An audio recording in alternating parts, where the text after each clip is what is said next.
বিসমিল্লাহির রহমানির রহিম। হে সমস্ত জগৎবাসী, আজ আমি শামীম আলী চিশতি একটি কথা নিয়ে আসলাম। সেই কথাগুলো অবশ্যই খেয়াল করে শুনবেন ইনশাআল্লাহ। দেখুন, এই পৃথিবীর মানুষ আল্লাহর ইবাদত করতে করতে করতে করতে মরতে মরতে একদিন মরে যাবে, কিন্তু কোনোদিন আল্লাহর সাক্ষাৎ কপালে জুটবে না। আর আল্লাহর সাক্ষাৎ কেন জুটবে না, এই বিষয়ে আলোচনা করব। কারণ কোরআনে একটি আয়াতে এই কথাও বলা হয়েছে, দুনিয়ায় যারা আমি আল্লাহকে দেখলো না, দেখার চেষ্টা করলো না, হাসরের দিন তারা অন্ধ হয়ে উঠবে। তবে পৃথিবীর সমস্ত কিছুর আকার আছে, 18,000 মাখলুকাতের দিকে লক্ষ্য করলে তার আকার আছে। এখন বলি কি আল্লাহ নিরাকার, আল্লাহ দেখতে পাওয়া যায় না, আল্লাহর কোনো আকার নেই, তাহলে কিন্তু সেই কথাটি কেটে যাবে যে কুল হু আল্লাহু আহাদ আল্লাহুস সামাদ। হুস সামাদের মধ্যে আল্লাহ যেটা বুঝিয়েছেন যে আমার কোনো কিছুর কম নাই, আমার সব কিছু আছে, আমি স্বয়ং সম্পন্ন। তাহলে এই কথা যদি বলা হয়, তাহলে আল্লাহকে অসম্পন্ন করা হচ্ছে কিসের মাধ্যমে? যে আল্লাহর আকার নেই। তাহলে যদি থাকে সেটি কি আকার, এবং সেই আকারটি দেখতে হলে আমাদের কিভাবে কি করতে হবে? যে আমরা দুনিয়াতে নামাজ, রোজা, হজ, যাকাত সমস্ত কিছু করতে করতে করতে করতে একদিন মরতে মরতে মরে যাব, কিন্তু আল্লাহর সাক্ষাৎ থেকে আমরা বঞ্চিতই থেকে যাব, যে হাসরের দিন আমাদের অন্ধ হয়ে উঠতে হবে।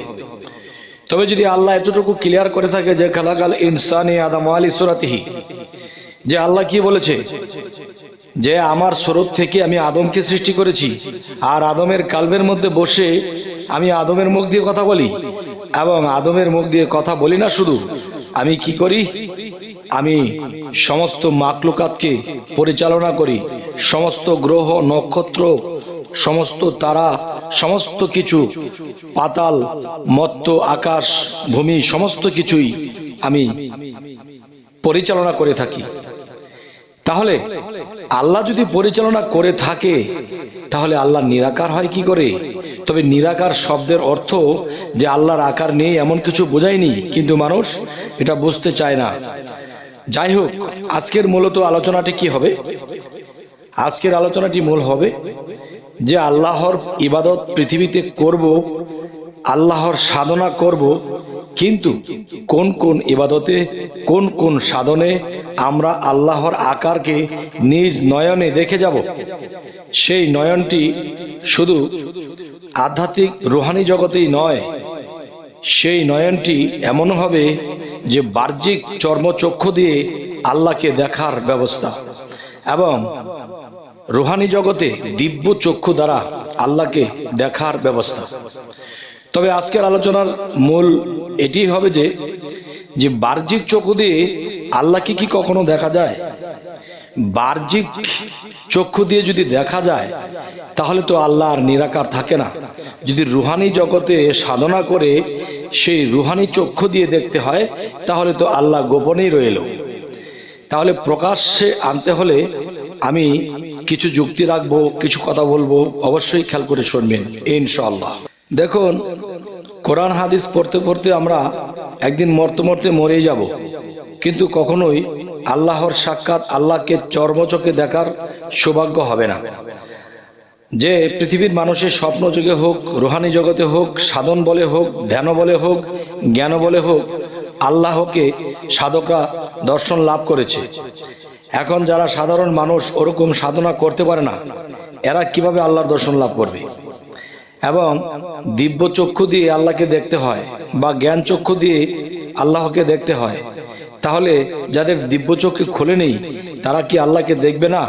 আর আল্লাহ তো বলেছে, দুনিয়ায় যারা আমাকে দেখলো না এবং দেখার চেষ্টা করলো না, হাসরের দিন তারা অন্ধ হয়ে উঠবে। তাহলে সারা জীবন ইবাদত করে যদি সেই অন্ধ হয়ে আমাদের হাসরের দিন উঠতে হয়, তাহলে তো আমাদের এই ইবাদতের কি মূল্য রয়? তাই বলবো, হে সমস্ত জগৎবাসী, সকলের যেন জয় হয়। যাই হোক, আমি ছোট করে আলোচনাটি করছি।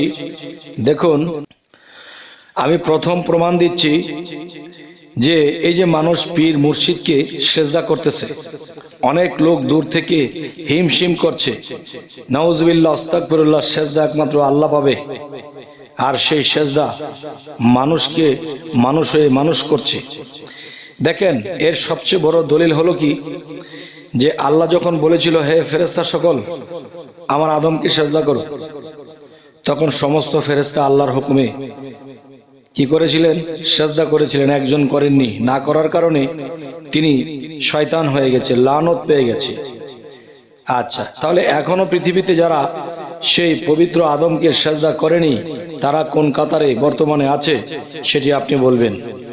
এবং অনেকে বলে থাকে সেটা তো আল্লাহ বলেছিল ফেরেশতাদেরকে, মানুষকে তো আর বলেনি। দেখেন, তখন মানুষ বলতে শুধু একজন আদমই ছিল, অন্য কোনো মানুষ যদি থাকতো তাহলে বলতো, ছিলই ফেরেশতারা। আচ্ছা গেল। তো এখানের মূল বিষয় হলো যে আদমের কালবের ভিতরে শাইলাহির বারামখানা, যে আল্লাহ নিজে আদমের কালবে বসে সেই ফেরেশতাদের সেজদা নিয়েছিল।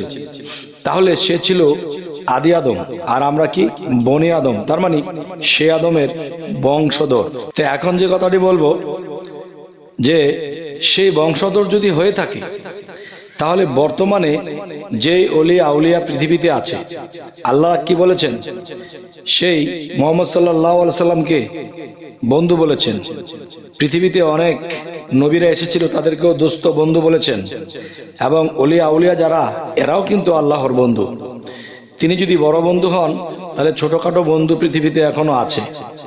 তাহলে পীর মুর্শিদ খোদা না করিও জুদা, এক সুতায় বাঁধা।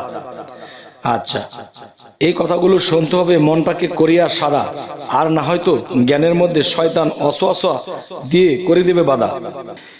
এই কথার এখন ফিনিশিং এর দিকে যদি আসে, তবে দেখেন যে মানুষ যখন আদমকে সেজদা করেছিল, তখন আদমের সেজদা তখন কিন্তু আদম নেয়নি, সেই আদমের মধ্যে বা আদমের কালবে বসে থেকে আল্লাহ সেই সেজদা নিয়েছিল। বর্তমানে বনি আদম যে পীর মুর্শিদ যারা হক্কানি, যারা কামেল, যারা আল্লাহর বন্ধুত্ব অর্জন করেছে, যারা ওলি হয়েছে, তাদের দিকে ফিরে সেজদা করে যদি আপনি আল্লাহু আকবার বলেন, তাহলে সেই সেজদাটা সেই ওলির কালবে, সেই মুর্শিদের কালবে বসে আল্লাহ এই সেজদাটা নিয়ে গেল। তাহলে আরেকটি কথা হলো, রাসূলকে যখন বলা হয়েছে হে রাসূল আপনার হাতে আমার হাত, আপনার কথাগুলোই আমার কথা, আবার আল্লাহ এটাও বলেছে যারা আমার রাসূলগণ হইতে আমাকে পার্থক্য করিবে তাদের অনন্ত শাস্তি হবে। তাহলে আমি কোনটা বলবো? যে আল্লাহ রাসূল এক।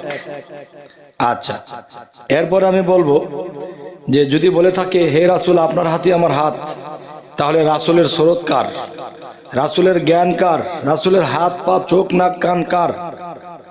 তাহলে আল্লাহর হাত যদি রাসূলের হাত হয়, তাহলে রাসূলের সর্ব অঙ্গ আল্লাহর। তাহলে সর্ব অঙ্গ যদি আল্লাহর হয়, তাহলে আল্লাহর মুখমণ্ডল কেমন? আল্লাহর মুখমণ্ডল রাসূলের মুখমণ্ডল। আল্লাহর হাত রাসূলের হাত, এটা আমি বলি না, আল্লাহ বলেছে। আচ্ছা, তাহলে রাসূলের সাথে আল্লাহ এক, রাসূল আল্লাহর সাথে এক। হে জগৎবাসী, যার চোখ আছে ইনশাআল্লাহ সকলে মিলে দেখ। তবে এই কথাটি অন্যভাবে নেবেন না, মিলাতে গিয়ে বলেছি। তবে হে সমস্ত জগৎবাসী, আজকের এই আলোচনাটি কি, যে রাসূলকে যদি কেউ দেখলো সে আল্লাহকে দেখলো। এখন রাসূল নেই, 1400 বছর আগে চলে গেছেন তিনি। বর্তমানে যদি একজন কামেল মুর্শিদকে দেখে, তাহলে সে রাসূলকে দেখলো, আর যে রাসূলকে দেখলো সে আল্লাহকে দেখলো। এটা কি চর্মচোখে রাসূলকে কি কেউ দেখেছিল না? দেখেছিল।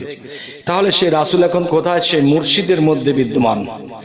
সেই মুর্শিদের মধ্যে এসে সেই রাসূল মুর্শিদ রূপ ধারণ করেছে, নিজের মুর্শিদকে কিন্তু চর্মচোখে দেখা যায়, চর্ম চোখে দেখা যায়। হে সমস্ত জগতবাসী, এই কথা অস্বীকার করলে সেই ব্যক্তি মুসলমান কি থাকবে? তিনি কি মুনাফিক ছাড়া আর কিছু থাকবে? থাকবে না। তাহলে আল্লাহর কথা অনুসারে মুর্শিদের হাত রাসূলের হাত, রাসূলের হাত আল্লাহর হাত, আর সেই হাত ধরে যে বায়াত হয়েছে, এই কথা সূরা ফাতার মধ্যে আল্লাহ বলেছে। কি বলেছে? হে রাসূল আপনার হাতের উপর যারা হাত দিয়েছে তাদেরকে বলে দিন তাদের হাতের উপরে আমি আল্লাহর হাত আছে। যদি আল্লাহ বলে থাকে যে তাদের হাতের উপরে আমি আল্লাহর হাত আছে, আর বায়াতের সময় সেই হাত দেখতে হবে, আর না হয়তো আল্লাহ মিথ্যা বলেছে। নাউজুবিল্লাহ, আল্লাহ কখনোই মিথ্যা বলে না। তবে বায়াতের সময় নেকড়া দিয়ে, তেনা দিয়ে বা মাইক দিয়ে মুরিদ করা হচ্ছে, তাহলে হাতের উপর হাত যে আল্লাহর হাত আছে এটাও কিন্তু দেখার বস্তু। যাই হোক, এই সমস্ত জগতবাসী, অতদূর পর্যন্ত যাব না। যার জ্ঞান আছে বুঝে নেবে, আর অজ্ঞানীকে যদি গিলিয়ে খাওয়া দেয় তারপরও বমি করতে পারে। তাই জ্ঞানী লোকের ইশারা আর অজ্ঞানীর ধাক্কা, এরপরে যদি চিনতে পারে মক্কা। তবে হে সমস্ত জগতবাসী, আজকের এই আলোচনাটি আমি যেটি প্রকাশ করতে চাইলাম সেটি হলো কি? সেটি হলো আল্লাহকে চর্ম চোখে দেখার কি ব্যবস্থা। আপনি রাসূলকে দেখেছিলেন? আপনি একটা জিনিস চিন্তা করুন, হযরত মুহাম্মদ সাল্লাল্লাহু আলাইহি সাল্লাম 1450 বছর আগে তিনি ছিলেন, সাহাবারা কিন্তু তাকে দেখেছিলেন। তাহলে তার সুরত কার? আল্লাহ বলেছে হে রাসূল আপনার হাতে আমার হাত। আল্লাহ যদি বলে রাসূলের হাত আমার হাত, তাহলে রাসূলের সুরত কার? আল্লাহ। তাহলে চর্মচোখে তারা দেখেছে। এখন যদি দেখতে চায় কেউ, তাহলে একজন কামেল মুর্শিদকে দেখলে সে আল্লাহকে দেখা হয়, সে খোদাকে দেখা হয়। সুবহানাল্লাহ। আচ্ছা, এটা হলো চর্মচোখে দেখা। আর একটা হলো কি? মারেফাতের দেশে, গুপ্ত দেশে, রুহানি জগতের দেশে যাইয়া আল্লাহর সাথে নূরে নূরান্বিত হয়ে আল্লাহর সাথে দেখা করা, কথা বলা, সেটা হলো আরেকটা স্তর। তাহলে সেই স্তর বাই স্তর যদি আমরা কখনো পৌঁছাতে পারি, ইনশাআল্লাহ আল্লাহ আমাদের থেকে কখনোই দূরে থাকবে না। তবে হে সমস্ত জগতবাসী, জানি না আজকের এই আলোচনা আপনাদের কতটুকু বোঝ হলো। যদি ভালো লাগে তো অবশ্যই আমাকে জানাবেন, যদি খারাপ লাগে তবু জানাবেন। অবশ্যই চ্যানেলটিকে সাবস্ক্রাইব করে রাখবেন, পরবর্তীতে কি ধরনের আলোচনা চাইছেন তাও জানাবেন। সকলেই ভালো থাকবেন। আল্লাহ হাফিজ।